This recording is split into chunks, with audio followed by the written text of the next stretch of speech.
Hello, I'm Nicole and I'm here to talk today and demonstrate to you how simple and effective it is to set up a session for scoring a bridge duplicate using ibeSCORE.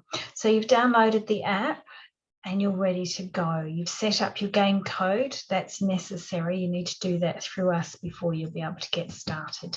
So when you have done both of those things, then you can click on this big lovely globe and that's your entry into the program. All right, after you've done that, your game code will come up if you've played before. If you haven't, then all you have to do is type it in. And in fact, the very first time, that's what your players are going to do when they come to play. This is called your game code. It's unique to you as a club.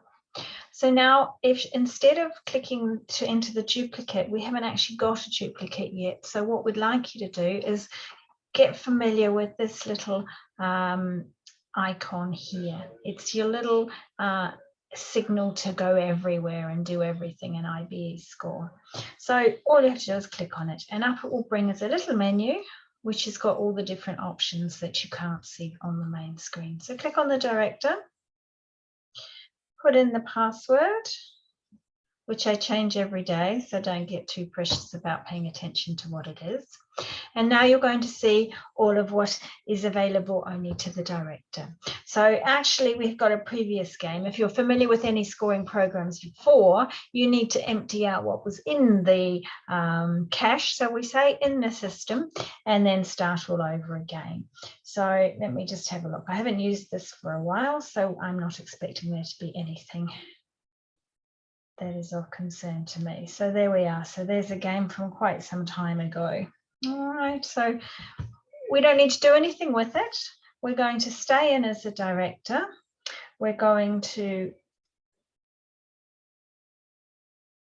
carry on.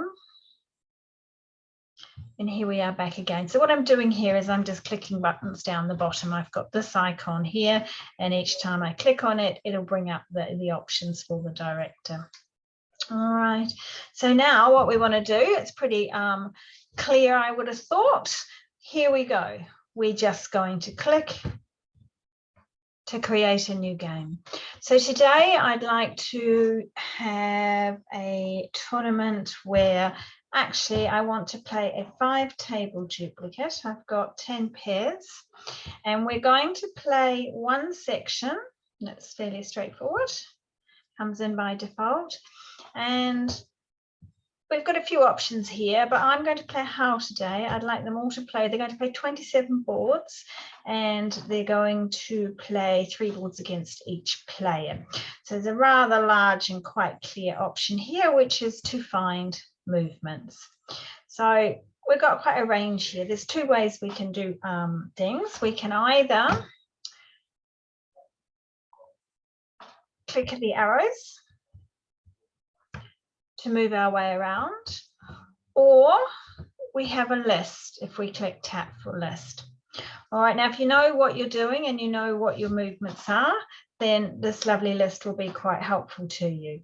If you're not too familiar and you just want to pick a system that's fairly straightforward, then ask us and we'll tell you which ones to choose. So typically we put at the top the 2 most likely scenarios that you're going to want to play. There's a standard 5 tables, everyone sits north-south, and in these times that might be your desired option, because then your players are not having to all move around the room at the same time. So north-south is stationary, and a Mitchell only east-west will move.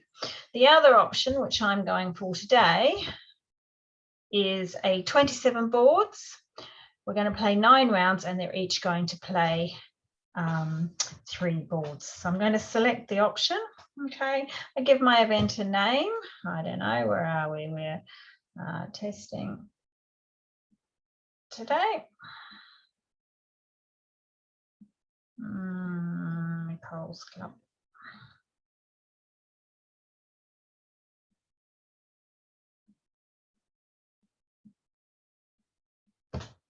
All right, so we can check what the movement is. And we can see that we're going to put out one set of boards.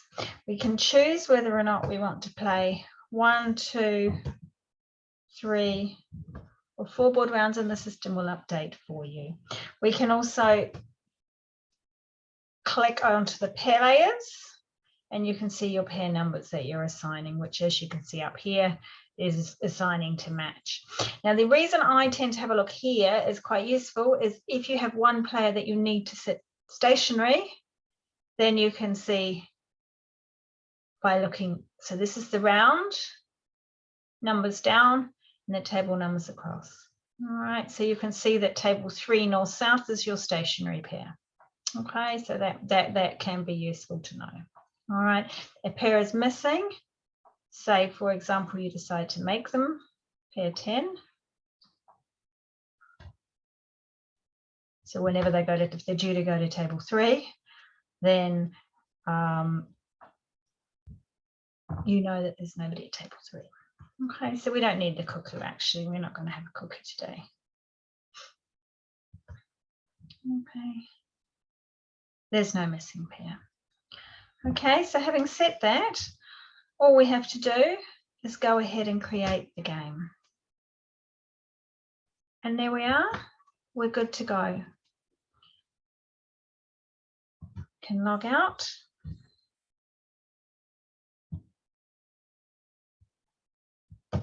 Right. And now our players are ready to come in and play. We can check that.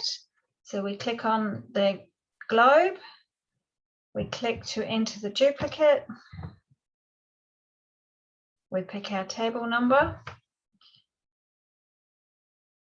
If your players are now going to enter their names, have I got a number? Yes, I think I do. Probably won't work, but we'll give it a go. Okay, and then there's the director. We can go in the next video. I'll show you how to. Oh, and there we are. It's found my name. Marvelous. Okay, and there's us good to go. Into the duplicate. Okay, so I've set it to ask about the names, which is great because in the next video, we'll focus just on how we deal with the names. Thanks for joining me today and good luck. Enjoy ibeSCORE.